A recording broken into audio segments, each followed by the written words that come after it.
Detective Cole Freeman roams space in search of the missing scientific research ship Atropa. He plays chess with himself and reviews the personal affairs of the crew: Captain Robert McKay, scientist Jacob Sanders, mechanic Andrew Jensen, medic Moira. Suddenly, a danger signal activates. Cole's ship literally stumbles upon an unidentified ship. He tries to communicate with the vessel but receives no response. Only upon approaching does he read its name in amazement: Atropa, although this simply cannot be. Cole switches to manual control and heads to the Atropa. He finds the crew sleeping in cryostasis. Then he checks the control system, reading the date on the display with astonishment: March 15th, 2122. He awakens the crew and explains that 38 days ago the ship disappeared from radars and attempts to contact them were unsuccessful. The problem is that it's not March 15, but June 9th. Cole expected to catch up with them only in 98 days, and this is unlikely a coincidence. He introduces himself. He's an officer serving at the outpost from where Atropa departed. Moira tries to say something about the detective, but before she can, the ship shudders from an impact. The next moment, they realize their ship collided with another spacecraft, which turns out to be identical to Atropa. The crew speculates an exact replica of the ship was built, but they chose the name themselves. Could it be that they are on the ship? Jensen reports that their ship lost all external communication equipment, so they can't send any signals. Moreover, the detective's ship has detached from the impact and is now drifting out of reach. But most worryingly, they are losing oxygen, and in 9 to 10 hours, they will suffocate. Cole then proposes a rescue plan. They need to get to Atropa 2. He asks for a magnetic rope to be prepared and puts on a spacesuit. The commander notices a pistol and asks him to leave it, but Cole refuses. This weapon will be with him.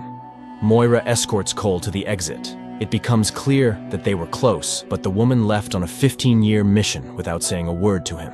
But his primary mission was to find the crew, and now he must get to the other ship.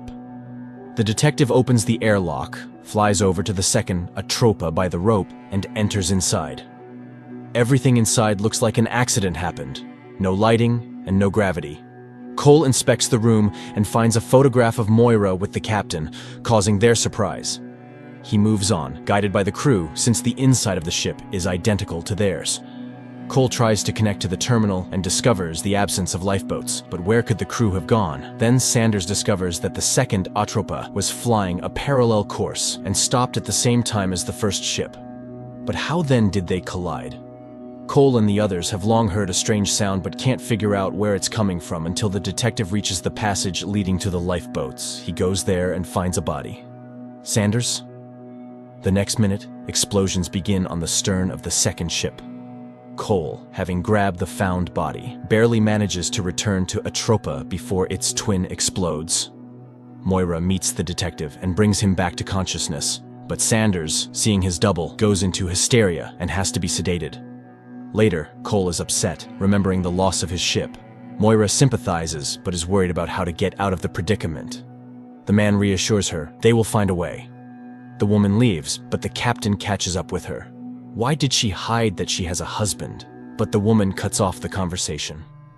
Cole goes to the restroom, sees the photo of Moira and the captain, and out of anger, smashes the mirror. Jensen reports that he caught signals from a navigation beacon, but they are very strange. Accelerated and playing in reverse. But the fact is that the beacon is working correctly. It's they who are moving backward in time. The mechanic displays a visual diagram of the ship's movement. Atropa seemed to slow down in time, so the detective was able to catch up with them 3 months earlier than scheduled. The computer managed to scan the size of the anomaly. Their ship is deep inside an area with space-time distortion with extreme curvature, and this area has no rules. They died in space, but they are being carried back in time. And soon, they will collide with themselves in the future. He doesn't know how to prevent this. They need air, engines, and Sanders, and he can't say how they could choose another path. Meanwhile, Moira discovers that Sanders from Atropa 2 died from gunshot wounds, and Cole's pistol is lying on her desk. The same pistol that Detective Cole Freeman is cleaning at the outpost when he is informed of the disappearance of the Atropa, and that Moira is among the crew. He hastily prepares to search despite his boss's prohibition, who wonders why he broke up with his wife. He informs him that he won't be able to track the departure from Dock 12. Then there's Cole and Moira in bed. Moira receives a call and runs off to work, promising to make it up in the evening. Cole takes the weapon and goes to meet Moira's brother, Mason. He teases his friend. His sister has planned their entire life years in advance, a beach house and a couple of kids. The partners go to the kitchen, where they talk to a first-generation robot. They are looking for a substance dealer, knowing that he rented an android for a while. It gives them the needed address. The detectives go there and get into a shootout where Mason dies and Cole shoots the suspect, but he gets arrested. Later, he hands Moira Mason's bloodied medallion and she leaves. The boss is informed about Cole's unauthorized departure and is given the detective badge left for him. On Atropa, Moira tells the crew that the DNA of the deceased Sanders II completely matches their comrade's DNA, and he died from Cole's pistol. But how is that possible since he didn't shoot?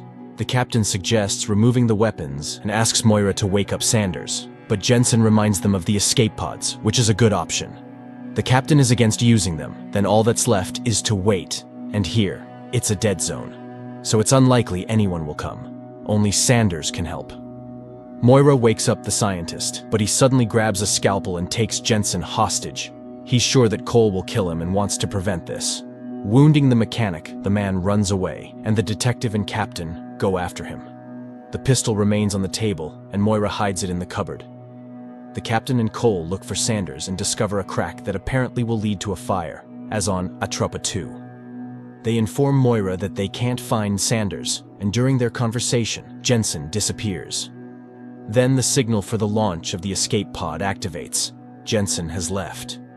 He apologizes for his behavior via communication, but he wants to live. The second pod is successfully blocked. Those remaining on board watch as the pod is pulled by the gravity of the ring. Apparently, Jensen didn't set coordinates. Cole asks to zoom in on the image, and the next moment they realize that the ring around the planet consists of millions of the same escape pods. This means that they have already been here and are experiencing this again and again. Time enjoys their sufferings, but Sanders is still on the ship. He can restore the ship's system. They can change something and try to break out of the loop. People disperse to find the scientist. In just 30 minutes, gravity will shut down, and then Cole admits that he came here only because of Moira. She is shocked. Is this the time to discuss this? And after all, it was he who left her alone with her grief. The detective apologizes. He couldn't do it because he stopped believing in himself. Atropa starts shutting down and locks Cole in the medical section. The captain rushes to help and is captured by Sanders. The scientist wants to escape the ship and takes the captain's key card. Moira runs after him, trying to persuade the man, but he's sure that Cole will kill him. Then the captain arrives. They both hold the scientist, urging him to come to his senses and try to fix the system. Meanwhile, Cole finds his pistol and shoots the door, but Sanders picks up a scalpel and stabs the captain in the chest. Shocked, Moira covers the deceased, then snatches the pistol from the arriving Cole and points it at Sanders. The detective asks for the weapon, and the woman suddenly realizes it was she who killed Sanders. And then Cole remembers the broken mirror, but on that ship, it was whole. Something has changed. Time just asked not to repeat the same mistake. No one sent him here. He came to say that there is a choice, and now Moira can choose. The woman lowers the pistol. Sanders rushes to the core of the system and manages to start it, but only for a while. Cole and Moira discuss what has happened. What did they do, and how will it change their fate? The system stabilizes, and then they hear a call over the external communication. And see? Atropa? The detective places Moira in the escape pod and gives her his badge. The other Cole will believe her if he sees it, and he himself returns to Sanders. They can't stop the process, but they can break time. The two ships collide. Cole closes his eyes and sees Moira and their two sons walking with him by the sea, and then he vanishes in the fire of the explosion. Moira hands the badge to the arriving Cole and hugs him. They can fly home. Classic, pure science fiction without terrible monsters and battles with ultra-laser weapons. A true gift for fans of the style of the unforgettable Arthur Clarke.